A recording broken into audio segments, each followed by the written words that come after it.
दोस्तों, शाहरुख खान की पठान फिल्म तो आप लोगों ने देख ही ली होगी और इस फिल्म में दिखाए जाने वाले एक्शन सीन्स से आप काफी ज्यादा एक्साइटेड भी हुए होंगे, क्योंकि इसी तरह की चीजें देखकर हम थिएटर में ताली और सीटी बजाकर रंग जमा देते हैं। पर क्या आपने कभी सोचा है कि फिल्मों में दिखाए जाने वाले खतरनाक एक्शन सीन्स आखिर होते कैसे हैं? क्या असली में शाहरुख खान और सलमान खान जैसे सुपरस्टार गाड़ियों को उड़ाते हैं, हेलीकॉप्टर से स्टंट करते हैं और गुंडों को मारते हैं, या फिर इसके पीछे की कहानी कुछ और ही है? आज हम सारा पर्दाफाश करेंगे, बस वीडियो को एक पल के लिए स्किप मत कीजिएगा। दोस्तों, सिनेमा घरों में धूम मचाने वाली पठान फिल्म कितनी शानदार है ये तो आप भी जानते हैं, जिसमें आपको एक से बढ़कर एक एक्शन सीन देखने को मिलेंगे और गाड़ियां तो ऐसी उड़ती हैं कि पूछिए मत। इस फिल्म का टोटल बजट है 250 करोड़ रुपए। अब बजट के बारे में सुनकर आप सोच रहे होंगे कि यार इतनी महंगी फिल्म बनाई है तो सच में गाड़ियों को जला दिया गया होगा, लेकिन उन फिल्मों का क्या जिनका बजट इतना ज्यादा नहीं होता है। बॉलीवुड के डायरेक्टर रोहित शेट्टी को ही ले लीजिए, जिनकी फिल्में तो छोड़िए, इनके रियलिटी शो में भी गाड़ियां उड़ाई जाती हैं। ऐसे में क्या सच में कुछ सेकंड के सीन के लिए रोहित शेट्टी बड़ी बड़ी गाड़ियों को उड़ा देते होंगे? तो जवाब है बिल्कुल नहीं। कोई इतना पागल नहीं है कि लाखों करोड़ों की गाड़ियों को यूं ही उड़ा दे, बल्कि ये सारा कमाल तो कंप्यूटर महाराज का है, जिनकी मदद से एडिटिंग की जाती है। फिल्मों में आप जिन गाड़ियों को उड़ते हुए या एक्सीडेंट से टूटते हुए देखते हैं, असल में वो असली गाड़ियां होती ही नहीं है। ये उन बड़ी बड़ी गाड़ियों का रेप्लिका, या फिर आसान भाषा में कहा जाए तो उन गाड़ियों के खिलौने वाले मॉडल्स होते हैं, जो बिल्कुल असली गाड़ियों जैसे ही नजर आते हैं। और इन बड़ी बड़ी गाड़ियों के एक्शन सीन बाहर खुली सड़क में नहीं, बल्कि क्रोमा स्टूडियो में शूट किए जाते हैं।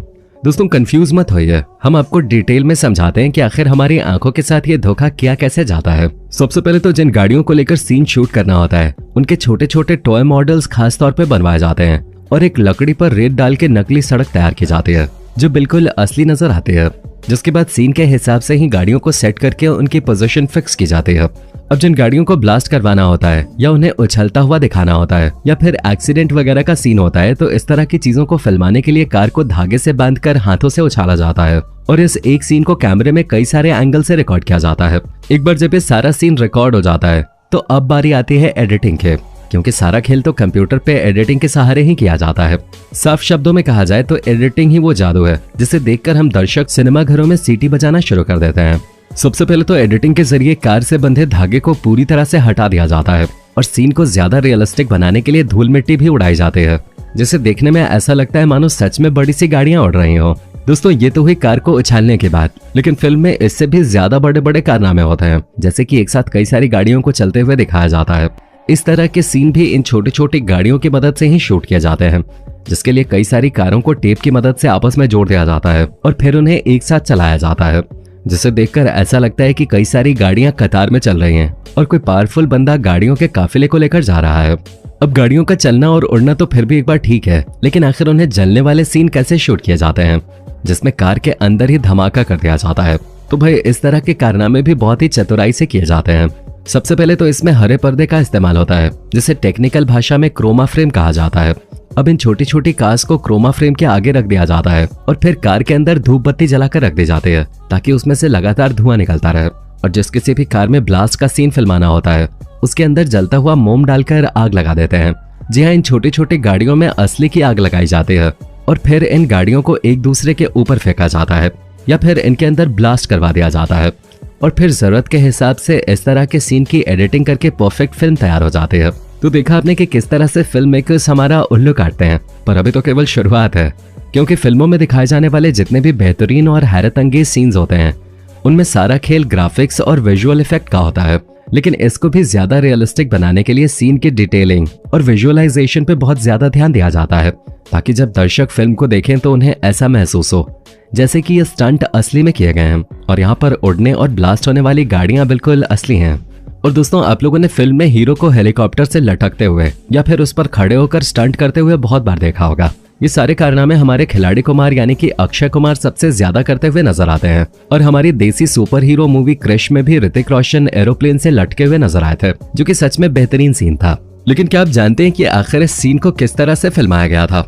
दोस्तों, अगर हम क्रिश मूवी की बात करें तो इस फिल्म में ऋतिक रोशन को प्लेन से लटकता हुआ दिखाया गया था, पर आप ये जानकर हैरान हो जाएंगे कि यहाँ पर कोई भी असली का प्लेन नहीं था, बल्कि इस पूरे सीन को क्रोमा और वीएफएक्स टेक्निक से शूट किया गया था, जहाँ इन सभी टेक्निक की मदद से ऋतिक रोशन के अलग से शूट किए गए सीन्स को एक कर दिया गया, यानी कि दो अलग अलग तरह से शूट हुए सीन्स को एक साथ जोड़ दिया गया, जिसकी मदद से ऐसा लगता था मानो ऋतिक खुद ही प्लेन से लटके हुए हैं और कभी भी गिर सकते हैं। पर असल मायनों में जब आप इस सीन को शूट होते हुए देखेंगे तो हंस कर पागल हो जाएंगे, क्योंकि बिना किसी प्लेन के क्रोमा स्क्रीन के सामने जब ये सब शूट किया जाता है तो सच में काफी फनी लगता है। ऐसा देखकर लगता ही नहीं कि किसी फिल्म की शूटिंग हो रही है। पर जब ये सारी चीजें एडिटिंग के बाद सामने आती हैं तो दर्शकों की आंखें खुले की खुली रह जाते हैं। इतना ही नहीं दोस्तों, आपने अक्षय कुमार के जितने भी प्लेन और हेलीकॉप्टर वाले शूट देखे हैं उसमें अक्षय कुमार को लोहे की केबल से बांधा जाता है और फिर उन्हें साथ में पैराशूट भी दिया जाता है, जिसके बाद एडिटिंग की मदद से सीन को इस तरह से तैयार किया जाता है जिसे देखकर लगता है कि हमारे खिलाड़ी कुमार सच में हेलीकॉप्टर को पकड़ के लटक रहे हैं। इस तरह के सीन शूट करते वक्त हेलीकॉप्टर को बहुत ही कम ऊंचाई पे उड़ाया जाता है और उसकी स्पीड भी बहुत ही कम होती है। इन सब के अलावा एक्टर की सुरक्षा के सारे इंतजाम वहां पर मौजूद होते हैं और जब मारधाड़ वाले एक्शन किए जाते हैं उसके लिए हीरो को केबल से बांध दिया जाता है, जिसकी मदद से वो हमें हवा में उड़ता हुआ नजर आता है।